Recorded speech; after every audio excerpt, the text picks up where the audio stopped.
The doctor's hand trembled, not slightly, not with fatigue. It was the kind of tremor that comes from fear. He turned the screen away as if shielding me from it.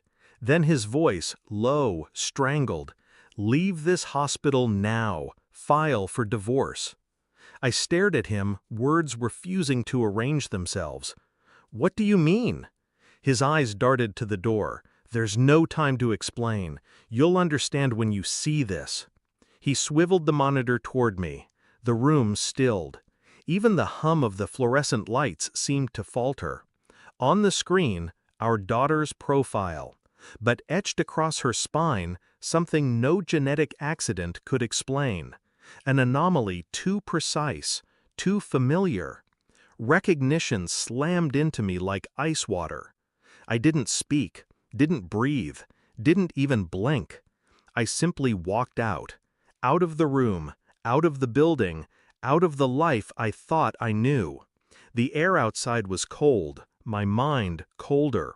Infidelity had been a rumor I dismissed, a shadow I ignored.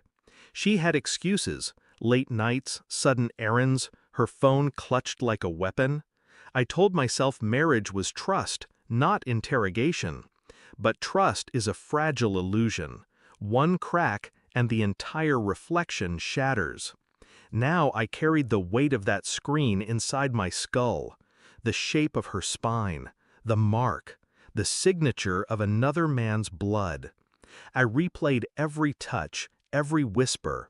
Each moment rewired itself in my memory with new meaning.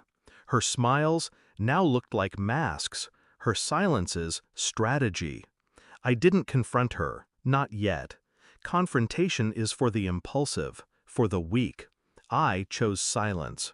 Silence sharpens suspicion into certainty. At home, I watched. Not her patterns. I memorized the rhythm of her texts, the calls she took behind doors, the way her voice dropped half an octave when she lied. I ordered the DNA kit quietly, the kind that arrived in plain packaging.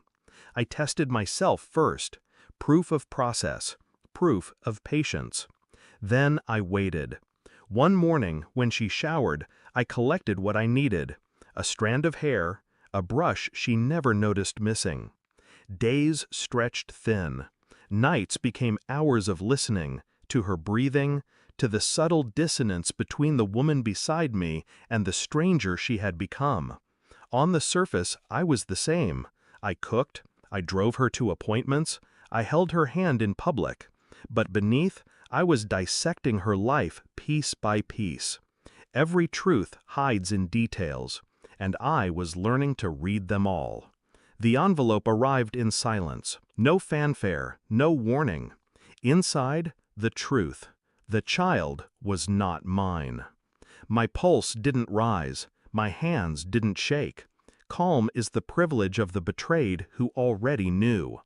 That night, I set the report on the kitchen table. No words, no accusation, just paper, evidence heavier than any scream. She walked in, saw it, froze. "What is this?" Her voice cracked. Her eyes searched mine for mercy. I gave her none. Her lips stammered explanations, impossible, absurd fabrications collapsing under their own weight. I watched, expressionless, detached. Because the moment the truth breathes, love dies. I didn't shout, I didn't curse. I slid my phone across the table, open. Every message she thought she deleted recovered. Every midnight meeting mapped. Every lie pinned like an insect beneath glass. Her breath hitched. Her face drained. She whispered my name like a prayer. I stood, collected my coat. "You'll explain to the lawyer," I said. Not a threat, a verdict. Her knees buckled as I walked past. She reached for me, fingers grazing the air, not my skin. I didn't flinch, because the deepest revenge is not rage, it's absence. I left the house that night, not in anger, in liberation. The street outside was quiet, washed in pale streetlight. My breath hung in the air, steady, controlled. Behind me, Her world collapsed. Ahead of me, mine began again, scarred but sovereign.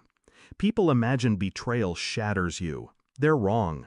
Betrayal sculpts you, carves away illusion until only bone remains. And bone does not break easily. I never saw her cry that way again. I never cared to. Because sometimes the cruelest ending is not vengeance or blood. It's the simple, merciless truth, handed back like a mirror. And I had already walked away from the reflection. Love ended on a screen, but clarity began there too, and clarity is the sharpest blade I'll ever carry.